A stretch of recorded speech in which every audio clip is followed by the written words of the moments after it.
The film begins in the summer of 1992, with a spooky scene of a large pool at night from which a toy boat appears. The strange sound wakes up Rebecca, the daughter of the house owner. She sees the boat from her window and tells her sickly brother that she's found his lost toy boat. Despite the difficulty, Rebecca promises to retrieve it for him. She goes to the pool and tries to get the boat with a pool net, but it keeps moving away. Unaware that she's at the edge of the pool, she's suddenly pulled into the water. She sees her mother outside the pool, but when she surfaces, no one is there. Scared, she tries to leave, but the toy boat appears again. As she tries to get it, something pulls her underwater.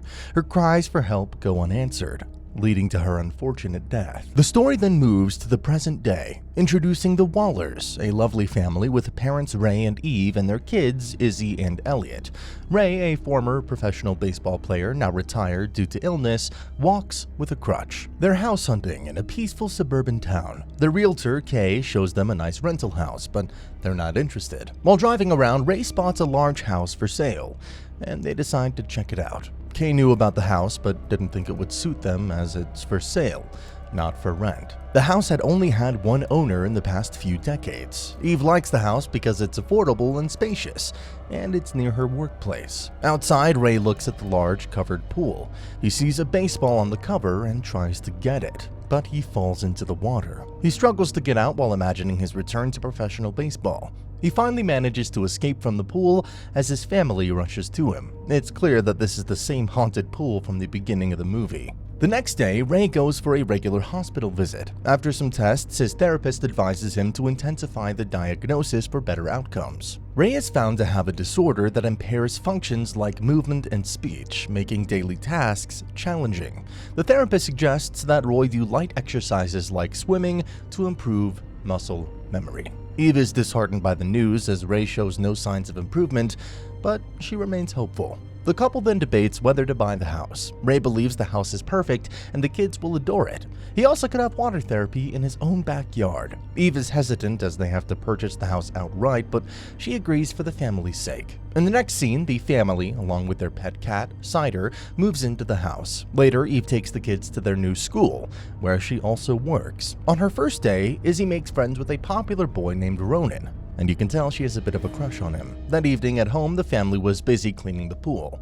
They've drained the water, and Roy puts his hand inside the bottom drain to unclog it. But something cuts his hand as soon as he does so. The rest of the family is shocked to see a strange black liquid seeping out of the hole. Later, the pool maintenance guy comes to clean the pool and reveals that black liquid is actually just water from an underground spring. It's not just any spring, but a wellness one, which is beneficial for the skin. The place used to have spring pools everywhere, and Ray thinks the pool might be the best therapy for his illness. After the maintenance guys leave, the family immediately jumps into the pool. As Eve playfully throws coins into the pool, the kids manage to retrieve them from the bottom. Ray also enjoys the experience, feeling less muscle strain in the water. Seeing him happy after a long time, Eve is relieved. But that night, her mood quickly changes as she has to write a large check to their therapist. To lighten her mood, Eve decides to take a solo swim. She swims around the pool and goes underwater, showing off her excellent skills, but while swimming, she sees her husband standing outside before he disappears. Suddenly, the lights start to flicker, causing her to rush up out of the water. Eve then goes inside the house and finds everyone asleep. When Ray wakes up, she asks if he was at the pool, but he denies it. This unsettles Eve, and she suggests that they should fix the pool lights the next day. In the meantime, we see Cider, the cat, relaxing by the pool. As she stares at the water, the same toy boat from before appears and starts moving around the pool on its own. The next morning, Cider is nowhere to be found, and her collar is discovered floating in the pool. Later, Ray unwraps the bandages from his hand and is surprised to find that his cut has healed completely, leaving no scars. For safety, Elliot and Ray decide to cover the pool. That night, Eve wakes up suddenly and realizes that her husband isn't next to her. When she looks out the window, she sees him swimming in the pool and is amazed at how well he can swim despite his condition. The following morning, he goes to the hospital for another round of checkups. After undergoing some intense medical tests, his therapist reveals something astonishing. It turns out that Ray's condition has improved significantly. The couple is overjoyed by the news, and Ray credits his recovery to his water therapy. The same day, Elliot gives Ray a jar full of coins in the garage, saying he wants to play fetch underwater. Since Ray is focused on recovering quickly, he simply draws a smiley face on one of the coins and asks Elliot to swim alone. After this, Elliot attaches the coin to a toy and dives in. As he goes underwater, someone starts throwing coins into the pool. Elliot finds nobody outside and believes that it's his dad, so he happily collects all of them. However, it seems like the coins are thrown towards a deeper part of the pool. This goes on for a while, and at one point he notices someone outside, but nobody's around. He then senses that someone is above the diving board, but the boy finds no one. Elliot then hears a young girl's voice from the skimmer plate. The young girl introduces herself as Rebecca, and as Elliot grabs her toy from inside the skimmer plate, a hand grabs his arm and starts pulling him. Elliot screams in fear when he notices a silhouette from inside the skimmer plate, and then goes to tell his mom. Eve went to check it out but didn't see anyone or anything suspicious, and when she told Ray about it, the latter told her that Elliot might have just been pretending, because he was having a hard time finding some friends.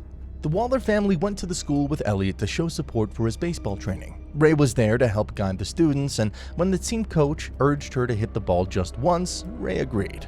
But his sickness was getting in the way and he failed, falling to the ground. He tried once more and successfully hit the ball, sending it flying so far away with the amount of strength he had managed to put into hitting it. But instead of being happy, Eve and their children were just confused and surprised. Night came and Ray and Eve left their children alone at home for a while. Izzy warned Elliot not to rat on her and invited Ed, a schoolmate, and swim teammate Ronan over. Ronan challenged Izzy to look for him in the pool with her eyes closed.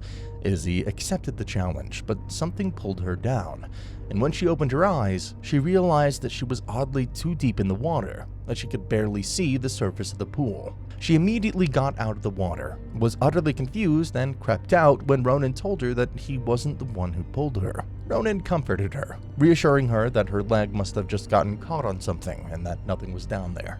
On a Saturday, Elliot asked Izzy if she noticed anything unusual in the pool, but Izzy denied it, not wanting to cause any situation that might force them to relocate again. Elliot expressed his suspicion that the pool might be both beneficial and eerie at the same time. During a pool party, Elliot set up a camcorder to record everything that happened in the pool, given his recent experience and his father's sudden health improvement.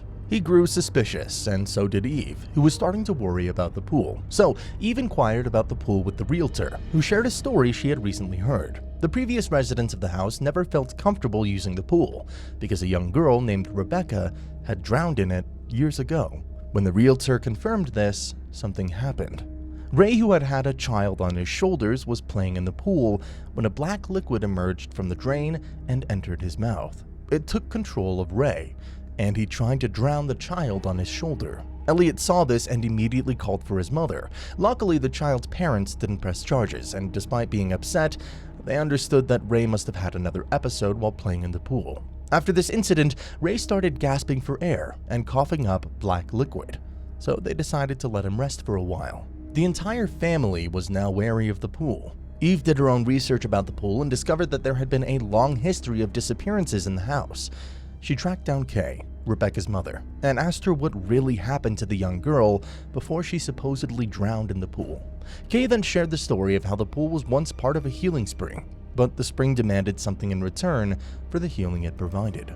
Someone had to pay so the water could keep flowing. In order to heal a person, another must be sacrificed. It was revealed that Kay sacrificed her own daughter to save her terminally ill son. Suddenly, Kay started coughing violently. Eve saw the black liquid leaking out of Kay and into a small fountain. Meanwhile, Ray was taking a bath when he began choking with black veins popping out before he stood still with his eyes dilating. Elliot heard the meow of a cat and went to the pool, which was mysteriously filled with water yet again. He checked the inflated flamingo float, but he fell into the pool, and the pool cover started closing on its own. Izzy ran to help while Eve looked for Elliot underwater, but she couldn't find him anywhere, and that's when she found a dark spot. She secured herself and swam into the dark. She found Elliot in the deepest part and attempted to pull him out of the water, but all the people who had been sacrificed to the healing spring kept on pulling them back.